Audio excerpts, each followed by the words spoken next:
Sonya, the sleep specialist from South Carolina. Mom, I can't go to sleep. Why not, dear? It is your bedtime. Are you feeling okay? Yes, Mom, I am fine, but I am not feeling sleepy. How about we read a book together? Sure, dear. What book do you like to read? I love to learn about sharks, Mom. They are amazing animals. There are so many species that live all around the world. Some live for hundreds of years. Some are very small and others are very large. The goblin shark is my favorite. Oh, why is that, dear? Its mouth can extend outwards to catch its prey. It also has this long nose. The hammerhead shark is also amazing, Mom. I guess all of them are amazing, dear. I prefer to look at them from a distance. I heard their teeth are very sharp, and they keep growing and changing their teeth throughout their lifetime. That is true, Mom. The cookie-cutter shark can stick to an animal like another shark, whale, or big fish and take a small round bite. That is why it is called the cookie-cutter shark. Very interesting, dear. I learned a lot about sharks tonight. Are you sleepy now? Still not, Mom. I understand, dear. Today's world is very different from the earlier human days when people went to sleep at sunset and woke up at sunrise. Who would go to sleep like that, Mom? Didn't people have lights all the time? Not really, dear. Lights and electricity are recent in human history. Before that, people used candles and oil to illuminate their living spaces. So, when someone stayed up late, they used to say that they burned the midnight oil. Now we have electricity and batteries that power all kinds of devices that connect to the internet, making the influence of these inventions and devices on our lives far greater than their sizes. What do you mean, Mom? In the early human days, the human brain was exposed to a few interesting things around it. People hunted and gathered their food during the day, and went to sleep at night, nothing much to do. Then fire was discovered, and people started staying up later at night singing and dancing. But not much more would happen. When electricity was discovered and used to illuminate homes and streets, and devices were created to entertain people, people's lives changed. People went to theaters after work at night to watch plays. Then movies were invented and people moved to watching movies in movie theaters. Then devices were invented so people can watch movies at home on their TVs. Today we have tablets, computers, notebooks, and phones that we use to learn about all kinds of things, watch videos, listen to audiobooks, watch streaming shows, and all that happens at work, in school, and at home. You play games on these devices and communicate with your friends and some of our family members. All that creates so much brain stimulation, dear. And all that is happening to you.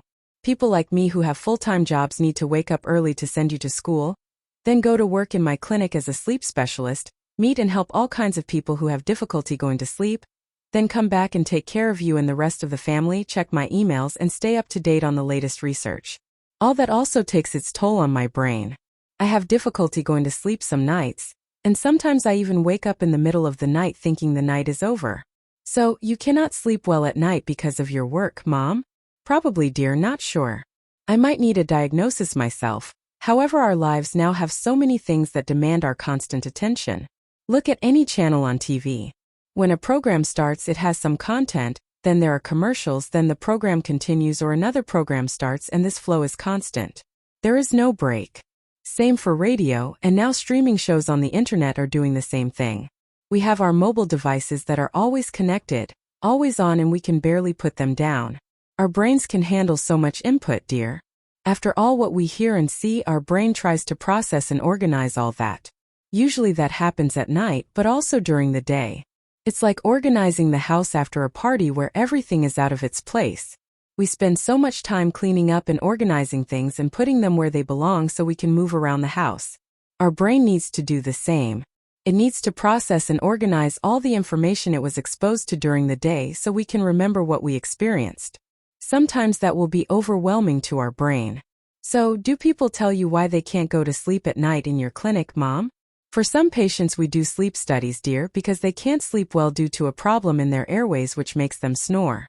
Some might know and tell me what is bothering them, and others don't know.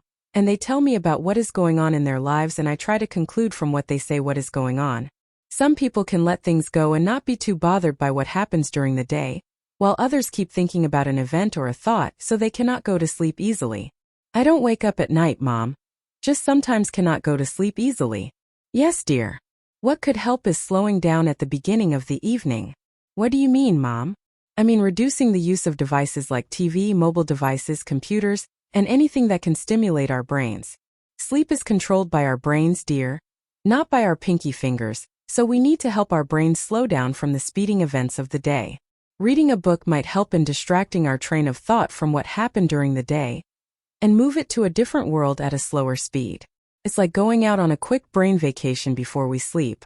Sometimes I cannot sleep because I have a test the next day, Mom. Sure, dear. That is an easy thing to handle. Just study for the test and prepare for it very well and you should do just fine.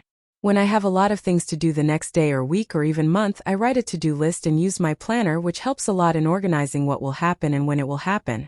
Organization is very important for our lives today. It helps our brain adapt and relieves it from remembering all the things we have to do. There is something that bothered me, Mom. 2 of my classmates were whispering and they were looking at me. I felt bad. I also couldn't sleep very well because I didn't know what they were talking about. I understand, dear. When something like this happens, you should not care. If it is something important, then they will tell you about it. Otherwise, it is not important and you should not bother yourself with it. This is called self-confidence, dear. But Mom, what if they were saying things about me? And? I want to know what they were saying about me, Mom. Why do you care, dear? I don't know, Mom. I just feel bad that something like this happened. It is true, dear. That does make someone feel bad. And they should not do that. However, you might meet people in the future who would do something like this. If you want to stop and ask why someone is talking about you, you will not do much in your life. Just focus on what you are doing and move forward, dear. Be confident in yourself and do what makes you happy. Play with your friends and enjoy your time. Don't get fixated on things that are not important. What is important, Mom? Your health, your family, and then anything else, dear. Always have your priorities in order and you will be fine. I am getting sleepy, Mom. Great, dear. Sweet dreams. That night Sonya had a dream. She woke her mom up the next morning to tell her what she saw. Mom, I had a dream last night. I became a sleep specialist just like you. I train people to have better sleep by changing their lives. Good morning, dear. That is an amazing dream. How did you change their lives? Some people who cannot sleep have stressful lives, Mom, so I help them with a simple trick. I ask them to record themselves talking about what bothers them, then listen to what they recorded. That made them look at what bothered them in a new way and help them sleep better. That is an amazing idea and dream, dear. I think I will suggest that to my patients too. I hope you become a great sleep specialist, dear. I hope so too, Mom. Can't wait.